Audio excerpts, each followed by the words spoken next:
Hello, everybody. So great to have you back here with another Flash webinar with Shifting Schools. I'm joined today with Trisha, where we're going to be talking about a couple of quick tips with inside Google Workspace, all leading to the new pathways that we've created over at Shifting Schools. We'll be talking about those as well. Trisha, how are you doing this morning? I'm doing really well, Jeff. It is, as you will know, in Seattle. It's game night, second game of the WNBA playoffs. Seattle Storm, of course, facing off against the LA Aces. Seattle's up 1-0, but those are two amazing teams. With those two teams alone, there are 7 of the top drafts from the WNBA league from like the last 5 years or something. It's absolutely wild. So I'm trying to stay up late. It's 10 p.m. Eastern time, but a little bit earlier for you over on the West Coast, Jeff. Yeah. So it's been great. It's been great to follow them as well. Also, and being a Seattle Storms fan, even though you moved coast to coast. So I appreciate that as well. Well, we're going to get into it here today. We've only got 15 minutes. And so first of all, we're going to share right here on the screen is the QR code. If you want a link to today's slide decks with all the resources and everything else you need, you can scan that code. And with that, I will leave the code up on the screen. Trisha, do you want to get us started with our first tip? Absolutely. So again, the tips and tricks, these are just some of the things that you would learn if you check out our brand new Google Workspace pathways. But we wanted to give you a sneak preview and also just be mindful of some of the advice that's helpful to us when we're thinking about ways to save time and energy at the sort of start of the academic school year. And one of my favorite tips to do inside of Gmail is to take advantage of their templates option. So, educators who are listening, you know that often you will get the same question again and again and again and again in your inbox. And, you might think, okay, well, setting up a template is going to take me 2 or 3 minutes. Yes, it is, but it's going to save you loads and loads of minutes later on. Instead of having to type out that same response again and again, if you set up the template, again, it's just sort of a click, click, boom, that email is going out. So what you do need to do first and foremost is head over to your settings and then select advanced. You'll have to enable templates. It's not a default within Gmail. So it is something that you need to go in, again, settings, advanced, enable these templates to be used. And then when I am actually writing an email, I can click the 3 dots are always so powerful within anything Google. I can create a template from that. And then the next time I need to send that email out, all I need to do is respond, 3 dots, select my template, and I can have multiple versions. Again, when I was working as a digital literacy coordinator, there were sort of 10 issues that I knew my teachers or students I was supporting, they were going to come across these every single week. So maybe it was a change in login, it's a change in resource. And again, I can have a whole different set of templates that I can be setting out. So it can be frustrating when you get the same question numerous times. And I find that little tip right there saves a lot of that frustration because I know I have the template ready to roll. And in our Google getting started with Gmail pathway, that's not even one of the tips I think I cover. So that's like a bonus tip from the pathway. The pathway really focuses on how do you set up your inbox for success. We start talking about inbox zero and different ways you can configure your inbox. Gmail has changed so much over the last couple of years, and there was just a big update that came out this last year. So that's really what that pathway is about, is working towards inbox zero, getting down to your goal every single day is no emails in your inbox. We don't make it every day, but we help you set up systems to get there and manage your email. So that's what's in that pathway. Next, we have Jamboard, one of Trisha's favorites. I absolutely love Jamboard. And again, folks who are watching, you can scan that QR code to get the clickables. Folks who are listening to this as a podcast, if you subscribe to our free Shifting Schools newsletter, all of these resources are in the newsletter. Again, you can find that at shiftingschools.com to sign up for it. So, Jamboard is a great resource. I think, in my opinion, it's an underused resource. It's sort of like a digital whiteboard, but once you learn some of the ways to level up with it, it becomes so much more. And really, my very favorite thing is to create my own backgrounds to use in Jamboard. So, what you see on the screen right now is an example of one that I've customized, where I would be asking students after they've done some reading to head over to our collaborative space, and students can drop onto the three columns different post-it notes. So I might ask them, "Hey, can you point out a sentence from the reading that made you go, hmm?" Like it was something that made you a little more curious. It provoked a question. A sentence that made you go, yeah. So this might be a sentence that connects with some prior knowledge or a previous conversation. And then I will also ask students, put a post-it note up on that third column that asks you to identify what you think is the most important sentence. So again, I find taking collaborative notes, asking students to all do their documentation in the same space, makes learning a bit more transparent, because then we can be looking at all of the different sentences that students identified and have a conversation about why we had different sentences as the most important, why someone might see it that way. Now, if you're thinking, okay, we love the idea of making our own Jamboard templates, but I am a little bit short on time. One of our free guides, we have over 60 of them in the resource library. One of them is our collection of Jamboard templates that you can just take and use yourself. It used to be 5. We recently updated it to 6. So again, you can find that over in our resource library. Again, customizing those templates, I just think is absolutely huge. Awesome. And what learn in the pathway that you created about Jamboard over there at Shifting Schools as well? Yeah, within that pathway, you can really be learning, how can I use this not just with students? How might I use it with my PLC? How might I use it with an activity I run? Because sometimes I think we see these tools and we forget that they have lots of different uses outside of just the classroom. So if you're a school leader, again, you're responsible for modeling that collaborative approach. You'll understand how you too can make use of Jamboard. So whether you are brand new to it, whether you're thinking, I don't even know where to find Jamboard, it'll set you up with the basics. Or if you've been using it for a little while, it's going to give you some extension ideas as well. Because as you mentioned, Jeff, everything within Google Workspace constantly updates, and it can be difficult to stay up with it. So we're really hoping these pathways help do some of that heavy lifting for folks who are thinking, oh, I'm not sure what's new with different parts of Google Workspace. Awesome.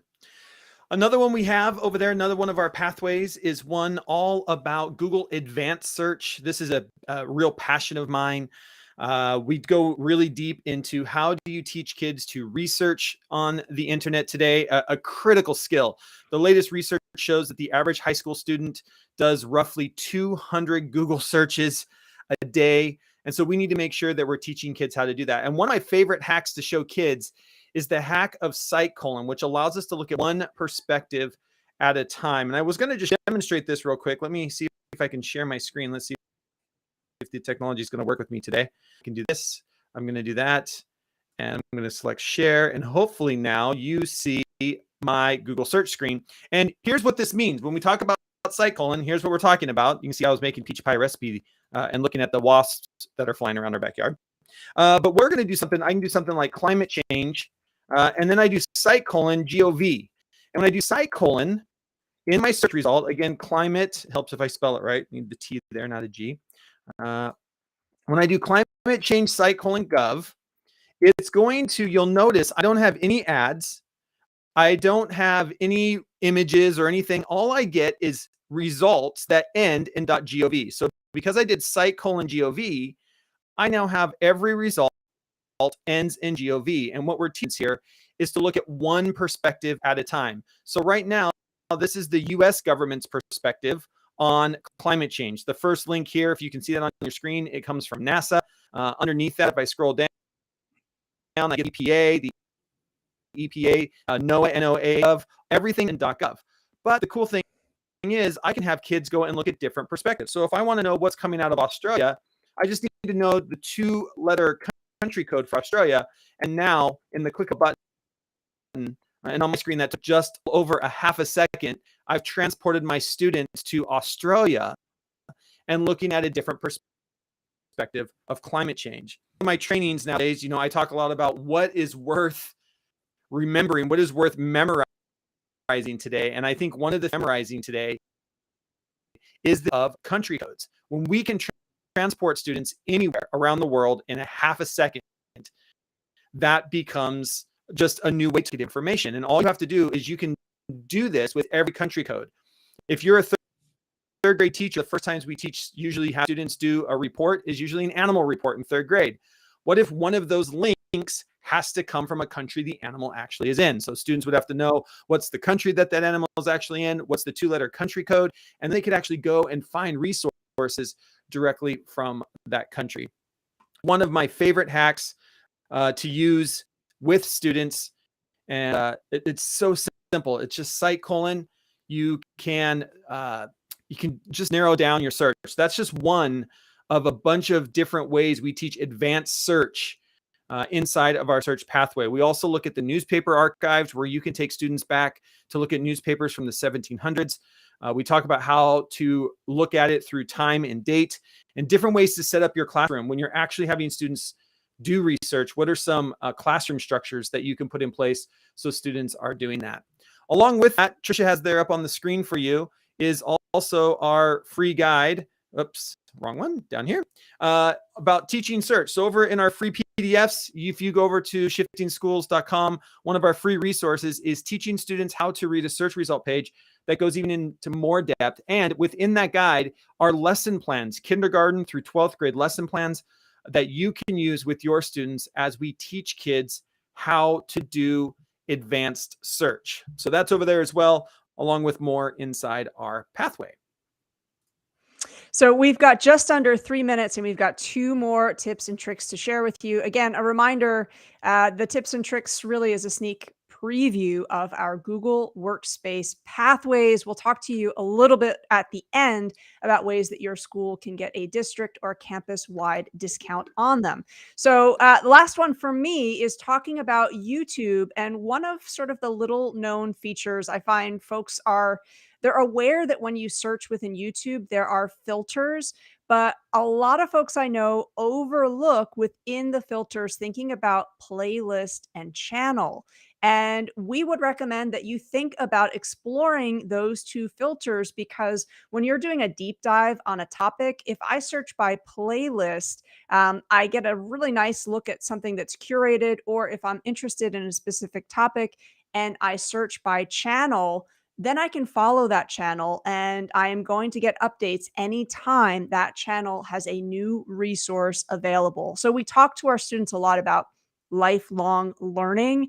And I think a part of that conversation can be, how are you using your YouTube follow, subscribe button to be a lifelong learner? So again, that is our special tip and trick. More on that on using YouTube in the classroom via that pathway. We've got just about a minute for what I know is one of Jeff's favorite topics. I don't know anybody on the planet who does more with Google Maps. So our final tip and trick from Jeff on Google Maps here. Awesome. I love Google Maps. There's 2 different ways to use Google Maps. There's actually a lot of different ways to use Google Maps, but there's 2 things we focus on. One is using Google Maps. There's a way that you can go into outer space, but the second way, and the way that I love, is using Google My Maps. Google My Maps, I think, is one of the most underutilized tools inside the Google Workspace suite. You can actually get to Google My Maps inside Drive. If you go to Drive, and then under the new, you go down, and under more, you will see Google My Maps. And what this allows us to do is we get to use the map that most of the world uses, Google Maps, but your students get to start creating stories with it. They can put their own place markers on it. They can upload video. They can upload images, or they can take images from Google and they can start to tell a story. They can add text to their map. And of course, because it's a Google Workspace tool, you can also share it with all of your class. So your entire class can be working on one digital map.